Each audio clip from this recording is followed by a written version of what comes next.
So hello everyone, my name is Mario Küttel. I am from Switzerland. I'm studying here and I'm here today with Bob McGannon. He's an expert in intelligence, disobedience, leadership from Noosa Heads in Queensland, Australia. Bob, how are you today? I'm very well, Mario, and yourself? Thank you very much, I'm well as well. Who are you? What can you tell us about yourself? So I worked for IBM for 18 years as a program and project manager running very large technology initiatives, and also was a general manager for organizations that were delivering against outsourcing contracts when companies outsourced their IT to IBM. In 2000, I left IBM, started my own business doing project and program consulting and training. I sold that business 3 years ago. And in that business, I was either teaching people how to do project management or working as a senior project or program manager within the organization as a consultant to help them deliver projects. As I say, I sold that business 2.5 years ago, wrote a book called Intelligent Disobedience, which we're going to hear a little bit about today. And I've been teaching workshops, leadership workshops on intelligent disobedience for the past few years. All right, thank you very much. So you're going to tell us a story about intelligent disobedience today. What can you tell us about that? So this story is actually about a failure of intelligent disobedience. My failure to engage in intelligent disobedience in a business setting. But it's a personal story in that this is something that had significant personal outcomes for me. It had a business outcome that was not good, but really the more significant personal outcomes, the most significant outcomes, I should say, were personal ones. So I just dive into the story. Is this time for us to do that? However you wanted to do, yes. Okay, that's fine. So I was working in IBM in an organization that had struggled to get some initiatives going. And my manager ultimately said, look, I want you to take on an assignment. And he described this assignment to me. And I was immediately concerned about this assignment because it covered what the department was responsible for that I was working in, that my manager was directing me to work on, but also, and one other particular department, it could very easily be interpreted as usurping upon their responsibility, or as they ultimately said to me, you weren't driving in your lane, you were in our lane, right? So I was ultimately asked to take responsibility for things that they should be delivering, not our department. And I expressed some concern about that to my manager when he gave me that assignment. And I said, I'm a little uncomfortable with this because I think this is beyond our scope. And he said, I understand what you're thinking. Don't worry about that. I've got that taken care of. Okay. All right. Still uncomfortable. But I said yes. And I proceeded to go down the path of creating project plans, talking to people about, building this project and what the project requirements would be in our approach and our steps and that sort of thing. And predictably, the people in this other department, including some very, very good friends of mine that worked in that department, ultimately started asking questions and surfacing objectives. And I would just sort of say, look, this is something you have to do with Pete, who was my manager. And while I think Pete had positive intent in giving me the assignment and positive intent in trying to defend me, he didn't do very well. And the project did not go well. The project struggled. It created confusion for the organization because they had expectations as to who was doing what, and what I was doing was driving something different than they expected, and weren't getting a consistent message from management about who was responsible for this. So the business outcome was not at all happy. But what ultimately was worse is for me is that I had these very, very good friends that worked in this other department, and our relationship has never been the same. And they very, very rightly said, you accepted that. You did that on purpose. You did this communication, and that communication, really put us in a very uncomfortable situation and made us look bad, what it is you were doing. And I have what I call remorse. There's regrets. There's things you wish you didn't do, or things you wish went differently. But that stuff, that's temporary. I'm telling you this story that happened in 1988. Right? I mean, it was a long time ago. This is remorse. I feel really bad about that. And what it is, it was a lack of intelligent disobedience. Mm-hmm. I really ought to have said to my manager, no, and here's why. And let's get some communication. But if you're insisting on me doing this from this department, let's get this communication and assurance that, you're talking about, no, don't worry, you'll defend me. Let's get that first. Let's get that resolved and then go run the project from this perspective. But I didn't have the courage, and we talked about this in another interview. We didn't have the courage. I didn't have the courage to do that. And I didn't. And the outcome for the business, but again, worse off, the outcome for me personally, it's transcended the business to outside the business, to my personal life with friends that meant a lot to me, who were wounded, personally wounded by what it is that I did. So to me, intelligent disobedience, that bending or breaking the rules to get what is the best outcome, and the outcomes that the business is ultimately, or the organization is intending, was something I didn't execute then. And in a personal perspective, that really caused some damage for me, and something I really have remorse about to this day. Mm-hmm. So you mentioned a feeling of uncomfort, during the whole process, like you weren't comfortable with a lot of steps during the process that eventually went Yes. wrong as well. Is that something? If we're going to assess when to use intelligence disobedience, on when you're trying to use it, is that feeling of comfort? Is your intuition, is that important? I think it's vital. To assess the situation. I think it's absolutely vital, Mario. I mean, I was looking at the situation. I had no reason logically not to trust my manager when he said, no, I'll back you up. I mean, he when he'd said that in the past, it had always happened. This was different though. I would have expected different conversations from different people happening if he truly was backing me up proactively.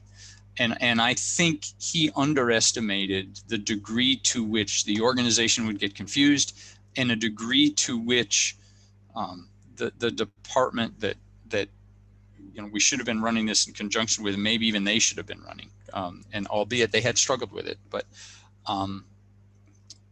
they should have been more involved in this. And I guess I wasn't hearing, in retrospect now as I look back, I wasn't hearing the right dialogue. I wasn't hearing the right questions. There weren't the right people in the right meetings that I would have been involved in if we were doing this properly. How could you have heard the right dialogue? Well, if my manager proactively said, look, I want to take a different approach with this and have Bob manage this, and this is what I want him to do, and let's work out how we can make this work, or if we could make this work, I would either have been in those conversations, or shortly thereafter, as I started to do some things, they would have been engaged in that process differently than they were. Mm-hmm. Right. And they might have ultimately said, look, we're uncomfortable with this, but we've had some conversations and a decision's been made, so we'll swallow hard and do it. Because that was the nature of how that organization ultimately behaved. I didn't see any of that. So the coverage was reactive and not proactive. And very, very early on, I thought, this is not going to go well. I thought we'd still be able to get to the business outcomes when we started, although I had my concerns. And I thought I would have some personal concerns, both of which ended up being much more significant than I'd say either imagined at that time, or I probably just ignored the real facts because I was trying to follow the direction of my manager, which was not engaging in intelligent disobedience and telling him no. So this is the second story that you're telling me today about intelligent disobedience. And I'm starting to get the feeling that one of the aspects that is very important when using intelligent disobedience is communication, open communication. How does that work with the disobedience part? Sure. Look, this is the one thing about intelligent disobedience that I get into the most really creative arguments about. In most instances, I think it is a very good practice of intelligent disobedience to communicate either what it is you plan on doing or what it is you have done as quickly thereafter, to say, look, we couldn't get to this outcome. So this is what happened and this is what I've done. Right? But there's people that will say to me, you know, Bob, sometimes it's easier to ask for forgiveness than permission. And that's a form of intelligent disobedience when you decide, well, you know, I maybe should get permission for this, but that's going to take a really long time and the outcome won't come to fruition. So I'm just going to do this. And if I have to ask for forgiveness, I'll ask for forgiveness because that's an easier path. I think that's a valid exercise of intelligent disobedience if it ultimately turns out that way. So that's instances where you purposefully don't communicate. And that's actually the core of the intelligent disobedience, is that you're not doing it because because it's a process variation. It's not a violation. It's a process variation. It's like, okay, I could go through the process, which would go up and have these managers and and the decision would come down, and the outcome I was trying to get would be long since unavailable to me. Couldn't generate it. So there is an exception to the rule, if you will. You know, this is kind of rules for breaking the rules, which is a really interesting thing to discuss, actually, right? But you know, communication is normally at the core of engaging in intelligent disobedience, but there are those exceptions. All right.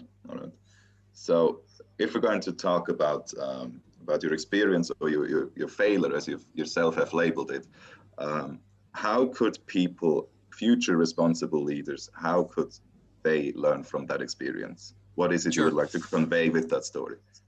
I think ultimately you have to weigh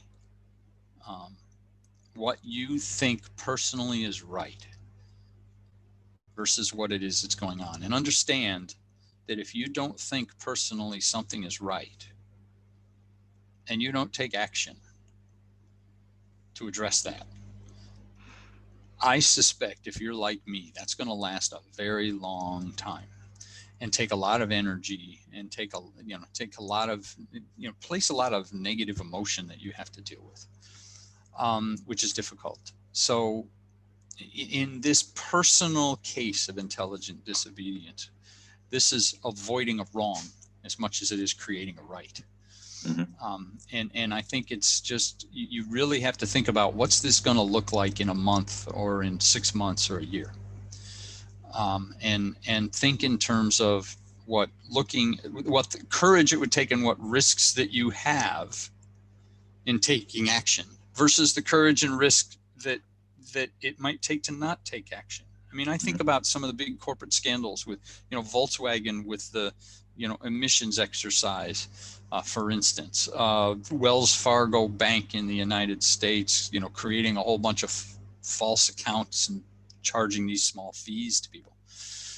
Someone didn't say no, but in the end, when that got found out, what was happening, everybody had to pay in the end, probably something more significant than they would have paid if they just raised their hand and said, I have to do the right thing. I'm not going to participate in this. This is wrong.